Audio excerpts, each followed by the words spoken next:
Eksil ialah orang yang terusir dari negara sendiri. Para eksil korban peristiwa 1965 tak bisa kembali ke tanah air karena punya sikap politik berbeda dengan rezim Orde Baru. Mereka diberi stigma pro-komunis dan dituduh jadi cikal bakal pembelot. Termasuk para pelajar yang sejatinya merupakan insan pilihan yang mengemban tugas mengaplikasikan ilmu yang didapat bagi kemajuan bangsa Indonesia. Apalagi waktu itu Indonesia baru berusia 20 tahun merdeka dari Jepang dan Belanda.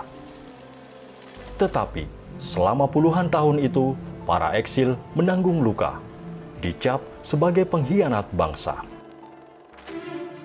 Saat ini, negara berupaya menghapus label yang kadung tersemat nyaris 6 dekade itu.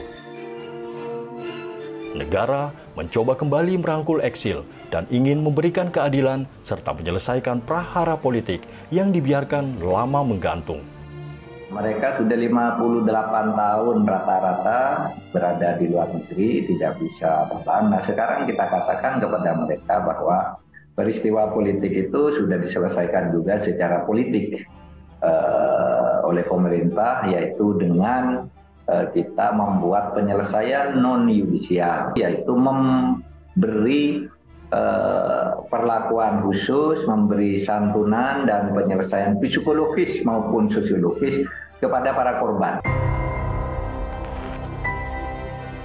Alih-alih jadi jalan penuntasan, upaya rekonsiliasi antara negara dengan eksil di era Presiden Jokowi serta penyelesaian melalui jalur non-yudisial dinilai cuma sebagai bentuk pencitraan. Semacam pencitraan menjelang akhir masa jabatan. Yang kedua, sekedar hiburan lah, kompensasi kepada ini tanpa mencoba menyatakan suatu kebenaran terhadap peristiwa itu. Setara melihat itu juga, apakah ini hanya coba sebagai... Jelas, kalau harus setiap peristiwa penyelesaian pelanggaran hak asasi manusia berat, unsur utamanya adalah pengungkapan kebenaran, dan keadilan. Untuk memberikan kelegaan dan menghadirkan keadilan demi menegakkan demokrasi, pelurusan sejarah didesak dilakukan oleh negara.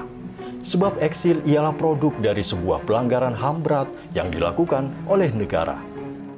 Pelurusan sejarah itu harus terus didesakkan, dan pengungkapan kebenaran, dan penyajian keadilan terhadap para korban, karena korban itu saya kira dia sekian lama menanti keadilan, kebenaran itu yang dibutuhkan ada sebenarnya pengungkapan kebenaran atas peristiwa itu. Menko Polhukam menjawab, negara tidak menyanggah bahwa betul terjadi kisruh politik di tahun 65 sehingga melahirkan ribuan eksil. Tetapi proses pembuktian dalam hukum yang rumit malah akan semakin membuat para eksil tak segera mendapat hak pemulihan. Tetapi hukum itu perlu bukti. Kalau dibawa ke pengadilan, orang dituduh membunuh, lalu siapa pembunuhnya? Ini dulu kan, mempersoalkan pelakunya ini, penyelesaian non-yudisial. Karena yang mempersoalkan pelakunya itu ada lembaga sendiri.